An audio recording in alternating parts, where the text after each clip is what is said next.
A chieftain of the ruling People's Democratic Party (PDP) in Abia State and former commissioner for local government and chieftaincy affairs, Chief Charles Ogbonnaya, has advised Governor Ikpeazu to concentrate on how to address the infrastructural changes in Abia State instead of following Governor Nelson Wike around the world.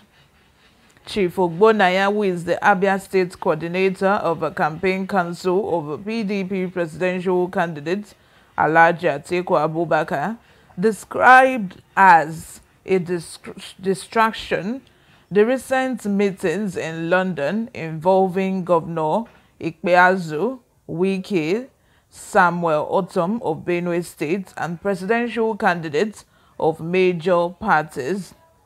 According to Ogbonnaya, who featured on a live radio program monitored by NEWSROOM in Umuahia, Ikpeazu should, at this point, center on how to tackle infrastructural problems bedeviling Abia State.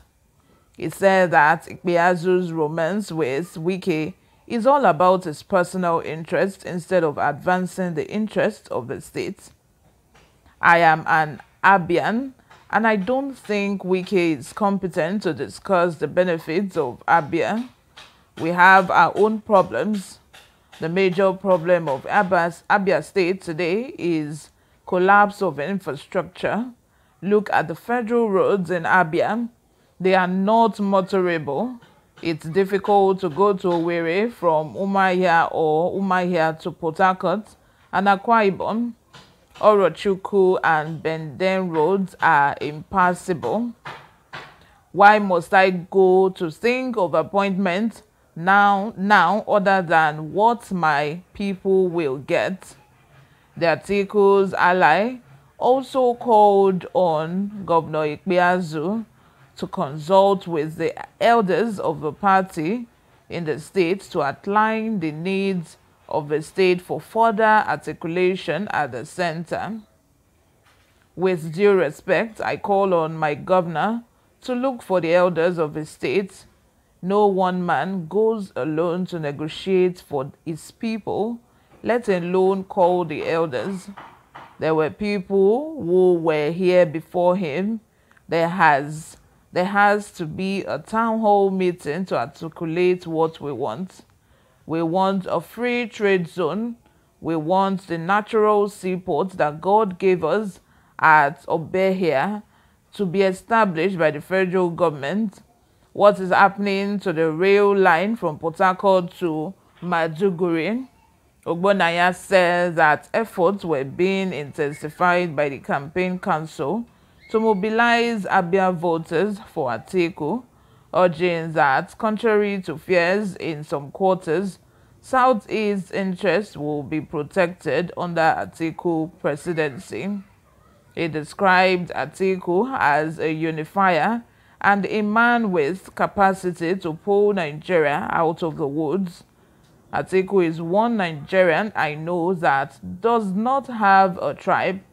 I have been following him since 1994, and I understand him to be a true Nigerian, a great unifier, and someone who believes in the oneness of Nigeria. Atiku believes in the good brains irrespective of their tribe.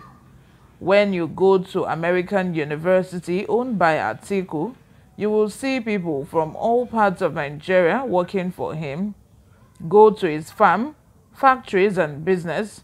They are run by best brains from different parts of the country. Distributing Director Media, Publicity and Strategy of the Atiku Abubakar Presidential Organization, Chief Kingsley Megwera, cautioned Ndigbo against what he called putting their eggs in one basket to avoid their current ordeal under the current administration. He said that Atiku would heal the wounds of the various aggrieved sections of the country and quickly fix the economy if voted into power. Similarly, Secretary All Igbo Youth for Atiku, Honorable Ifeanyi Imera said Igbo youths would vote massively for Atiku more than they did in 2019.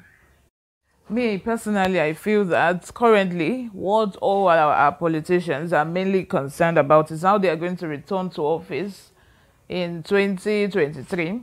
That is why the federal government has refused to resolve this ASU strike, this ongoing ASU strike that we have had since February till this moment. ASU strike is still on because all they are concerned about is the 2023 election, and they've forgotten that this ASU strike is going to affect the general elections negatively. This is what people are going to use as their yardstick, you know, to decide who they are going to vote for. If Nigerians have sense, if we really want something good for the country, I think this should be a deciding factor. The way the federal government has been able, I might even say have been able, the way the federal government have been ignoring this education problem, what ASU is demanding, that should be a major deciding factor in the 2023 election in Nigeria. If, you know, Nigerians are ready to, you know, go all out and vote for the right person, it should be a deciding factor. But, you know, the federal government already know that, you know, we are going to pay them. We are going to use money to block their mouths. That is what they are relying on. That is what, you know, that is the usual culture in Nigeria here. But I hope that is not the case come 2023. Having said that, this man talking is also a PDP member, and we have in the past couple of weeks we've seen the back and forth, you know, from Wike Atiku concerning the IU problem. IU Iyocha has refused to step down, and I don't think he's going to step down anytime soon, you know. But Wike is still insisting, and we know Ikpeazu, the Abia State governor, is one of his allies, plus Seyi Makinde, Autumn, and they've been, you know, traveling to Port Harcourt consistently this past couple of weeks. They also went to London together, and I see how these can affect the people of Abia in terms of the fact that, you know, he might not be able to attend to things that he ought to attend to in the States. You know, he will neglect the things he ought to attend to in the States and just carry his kaya to London, as if that is London people are the people that elected him to be the governor. But anyway, let me know what you all think in the comment section. Subscribe if you haven't. I'll see you in my next video. Bye for now.